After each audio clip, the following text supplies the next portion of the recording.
Hallo und herzlich willkommen zu einer neuen Folge PS Speicher TV. Ich bin Eleni und wir erkunden jetzt gemeinsam den allerersten Blaulichttag im PS Speicher Depot, LKW und Bus. Heute dreht sich alles um die Rettungsfahrzeuge und die Einsatzkräfte aus der Region. Und natürlich sind wir auch mit einem Querschnitt unserer Sammlung dabei. Die einzelnen Einsatzkräfte bieten uns heute einiges. Die Rettungsorganisationen stellen sich vor und bieten uns so ein buntes Programm oder in unserem Fall ein blaues Programm. Es wird eine coole Sonderschau geben, in der alle Rettungsorganisationen gemeinsam eine Unfallszene samt Bergung nachstellen. Dabei wird anhand eines realistischen Szenarios die Zusammenarbeit der einzelnen Akteure dargestellt. Und natürlich wurde auch an die kleinen Blaulichtfans gedacht. Es gibt Kinderaktionen wie zum Beispiel eine Hüpfburg und eine Bastelaktion. Unsere erste Station führt uns zum THW. Was genau macht ihr hier eigentlich? Ja, wir sind das THW, beziehungsweise THW heißt Technisches Hilfswerk. Wir sind der Ortsverband Einbeck und wir sind die Bevölkerungsschutzorganisation der Bundesrepublik Deutschland. Das heißt, bei großen Katastrophenlagen oder Schadenslagen kommen wir zum Einsatz, unterstützen die Feuerwehren, den Rettungsdienst oder andere Hilfsorganisationen und ja, helfen den Menschen. Auch der Zoll hat blaue Lichter. Schauen wir mal, was es hier zu entdecken gibt. Was sind eigentlich eure Aufgaben beim Zoll? Als Zoll kontrollieren wir natürlich den Warenverkehr. Das ist auch das, was die meisten Menschen so klassisch kennen oder mit dem Zoll in Verbindung bringen. Wir stehen zum Beispiel an den Grenzen, ganz klassisch am Flughafen oder auch am See.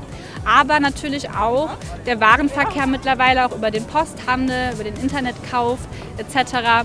Da sind wir genauso für da oder natürlich auch bei ortsansässigen Firmen, die Import und Export betreiben. Wir haben ganz, ganz viele auch im Büro sitzen, die dann zum Beispiel für die Erhebung der einzelnen Steuern zuständig sind, die wir doch tatsächlich alle einnehmen und teilweise verwalten.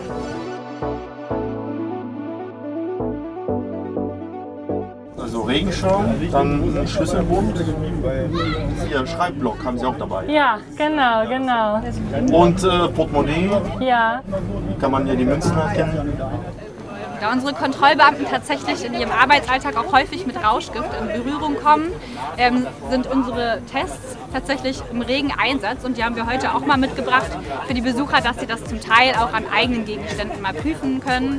Und da ist Geld ganz gängig tatsächlich, dass dort Rückstände häufig von Kokain auch zu finden sind und das können wir auch gerne hier mal prüfen. Ja, dafür nehmen wir mal meinen 50-Euro-Schein. Und schauen, was wir darauf finden. Absolut. Mal schauen.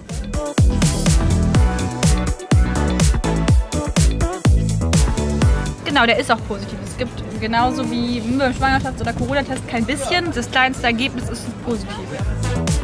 So, und die Polizei darf natürlich auch nicht fehlen. Jetzt schauen wir uns einmal die Spurensicherung an. Können Sie uns einmal erzählen, wie das funktioniert?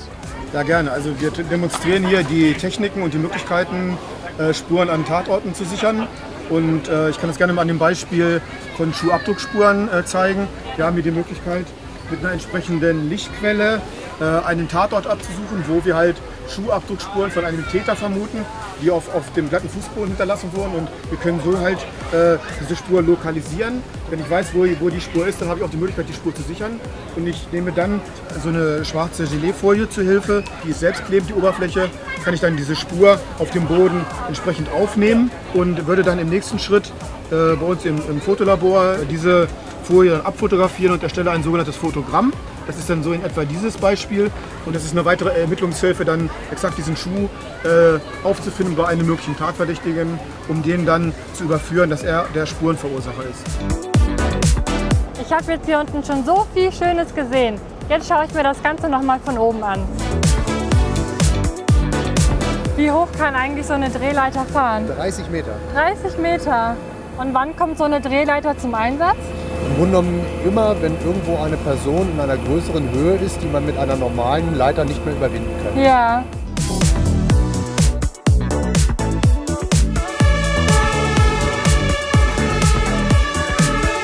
Da hinten beginnt auch schon die Bergungsaktion. An dieser Stelle verabschiede ich mich jetzt von euch. Ich hoffe, ihr hattet einen genauso spannenden Tag wie ich. Und für diejenigen von euch, die noch nicht genug von Blaulichtern haben, schaut doch mal im PS Speicher Depot, LKW und Bus vorbei oder auf dem YouTube-Kanal. Und wir sehen uns nächste Woche Donnerstag bei einer neuen Folge PS Speicher TV.